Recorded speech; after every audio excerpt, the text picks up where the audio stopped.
बिस्मिल्लाहिर्रहमानिर्रहीम। मैं हूँ डॉक्टर GM चौधरी और पंजाबी संगत च मैं तुहाडे सामने और मैनू पक्के कि तुसी मेरे इस चैनल नू और मेरे प्रोग्रामां नू बड़े शौक नाल वेख रहे और यकीनन तुहाडे जिहड़े कमेंट्स आउंदे ने वो बड़े दिलचस्प हुंदे ने और मेरे वास्ते वो गाइड यानी कि एक गाइडलाइन का भी काम करते हैं कि मैं मज़ीद किस किस्म के प्रोग्राम तुहाडे सामने पेश करा। तो मेरा ये जड़ा पंजाबी संगत चैनल है बेसिकली तो एक अदबी चैनल है, लेकिन मैनू बहुत सारे कमेंट्स आ रहे हैं, बहुत सारे साडे पंजाबी बोलन समझन ते लिखण आए लोग जिहड़े ने उन्हां दे आ रहे हैं जी कि तुसी मुल्क दे जिहड़े मौजूदा हालात ने उन्हां ते भी गल करो। बहरहाल आहिस्ता आहिस्ता चलें देखेंगे, लेकिन अभी मेरी कोशिश यही है कि इसको पंजाबी के हवाले से अदबी चैनल ही रखा जाए। जनाब अज मैं तुहाडे सामने एक बाबा बुल्ले शाह की एक मज़ीद काफ़ी पेश करांगा। बाबा बुल्ले शाह जिहड़े ने उन्हां दा जितना कलाम है उन्हां दी जिन्नियां काफ़ियां ने वो सारियां रूहानियात नाल फुल ने, यानी कि उन्हां जिहड़ियां दुनिया के मुतलक भी गल्लां कीतियां उन्हां रूहानी ज़बान च कीता। ते अज जिहड़ी गल है ये बड़ी दिलचस्प कानोटेशन है, हवाला है, यानी कि रांझा जिहड़ा है और हीर जिहड़ा है उहदे पैराए च वो लोगां नूं मुखातब करके लोगों नाल गल करदियां होइयां रूहानी और तसव्वुफ की गल कर रहे हैं। तो की है कि एक रांझा मैनू लोड़ीदा, यानी कि मैनू तो सिर्फ रांझा चाहिए। दूसरे लफ्ज़ां च अगर इनू रूहानियात और तसव्वुफ की ज़बान च देखा जाए तो फिर वो कहते कि मैनू तो सिर्फ अल्लाह ही चाहिए। इत्थे उन्हें रांझे नू रांझे दे दुनियावी मानिया च इस्तेमाल नहीं किया, बल्कि उन्होंने रूहानी मानिया च इस्तेमाल किया। अगले शेर दे विच तुहानूं खुद ही समझ लग जाएगी। पूरा शेर है कि एक रांझा मैनू लोड़ीदा कुन फायकूनू अगे दियां लगियां न्यू ना लगड़ चोरी दा, न्यू ना लगड़ चोरी दा एक रांझा मैनू लोड़ीदा। यानी कि ये देखो कि बाबा जी ने कुन फायकून दा वाला जदों दे दिता तो उन्हें कहा कि जनाब मेरा रांझा वही अल्लाह जिन्हें सारी दुनिया नूं कुन फायकून कह के बनाया। अगला शेर है आप छड़ जांदा नाल मजी दे सानू क्यों बेलियों मोड़ी दा एक रांझा मैनू लोड़ी दा।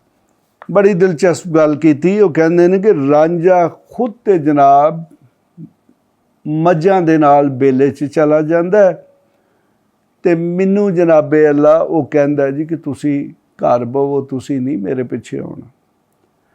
यानी कि दूसरे लफ्ज़ां च अगर इनू तुसी दुनियावी माने च वेखोगे तो फिर इसका मतलब है कि वो कहते हैं कि रांझा तो बेले च ते हीर ओदी घर बैठी है।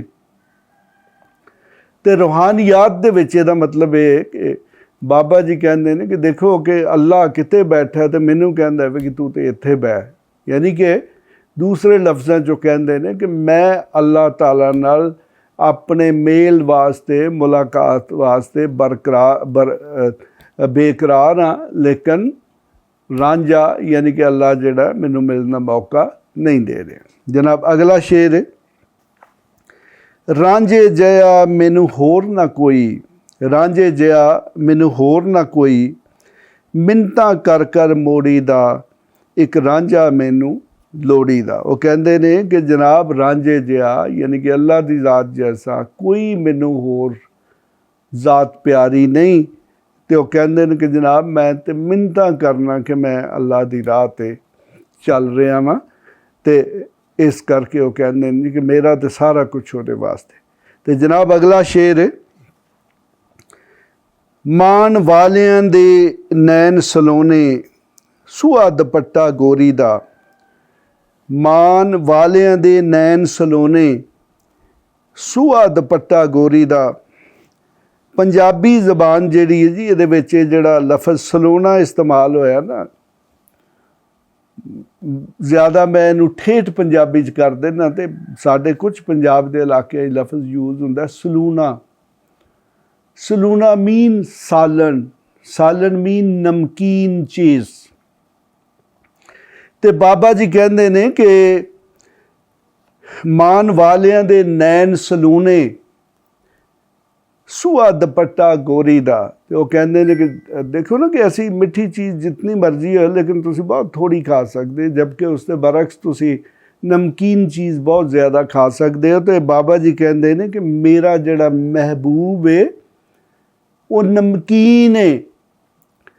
ਤੇ ਨਾਲ ਹੀ ਉਹ ਕਹਿੰਦੇ ਨੇ ਕਿ ਜਿਹੜੀ ਉਹ ਮੇਰੀ ਮਹਿਬੂਬਾ ਹੈ ਉਹਦਾ ਜਿਹੜਾ ਦੁਪੱਟਾ ਹੈ ਉਹ ਸੂਆ ਹੈ ਸੁਰਖ।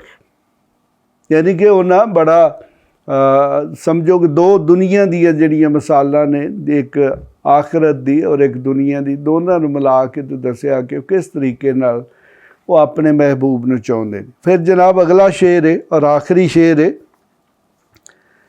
ਆਹਦ ਅਹਿਮਦ ਵਿੱਚ ਫਰਕ ਨਾ ਭੁੱਲਿਆ, ਆਹਦ ਅਹਿਮਦ ਵਿੱਚ ਫਰਕ ਨਾ ਭੁੱਲਿਆ, ਇੱਕ ਰੱਤੀ ਬੇਤ ਮਰੋੜੀ ਦਾ, एक रांझा मैनू लोड़ी दा।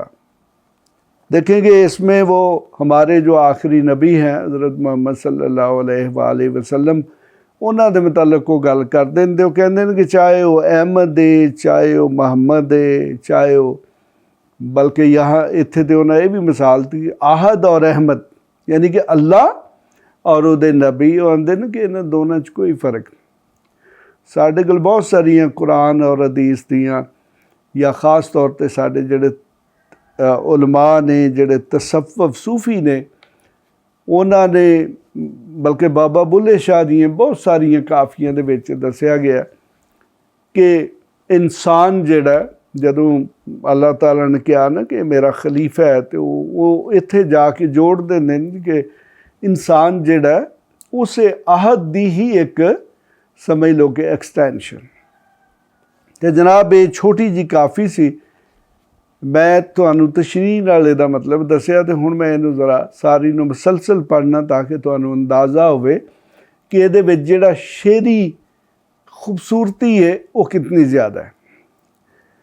बाबा जी कहंदे ने कि एक रांझा मैनू लोड़ी दा, कुन फाया कूनू अगे दियां लगियां, न्यू ना लगड़ चोरी दा, एक रांझा मैनू लोड़ी दा, आप छड़ जांदा नाल मजी दे, सानू क्यों बेलियों मोड़ी दा, सानू क्यों बेलियों मोड़ी दा, एक रांझा मैनू लोड़ी दा, रांझे जिया मैनू होर ना कोई, मिन्नतां कर कर मोड़ी दा, एक रांझा मैनू लोड़ी दा, मान वालियां दे नैन सलूने, सूआ दुपट्टा गोरी दा, एक रांझा मैनू लोड़ी दा, आहद अहमद विच फर्क ना भुलिया, एक रत्ती बेत मरोड़ी दा, एक रांझा मैनू लोड़ी दा। तो जनाब कितनी खूबसूरत गल कीती है कि एक रांझा मैनू लोड़ी दा। इस दे नाल ही खुदा हाफिज़। इस तरह दियां होर वीडियोस लई इस चैनल नू सबसक्राइब करो ਅਤੇ ਜੇਕਰ ਤੁਹਾਡੇ ਕੋਈ ਸਵਾਲ ਹਨ ਤਾਂ ਸਾਨੂੰ ਕਮੈਂਟ ਵਿੱਚ ਪੁੱਛੋ ਅਤੇ ਇਸ ਵੀਡੀਓ ਨੂੰ ਆਪਣੇ ਦੋਸਤਾਂ ਅਤੇ ਯਾਰਾਂ ਨਾਲ ਸ਼ੇਅਰ ਕਰੋ।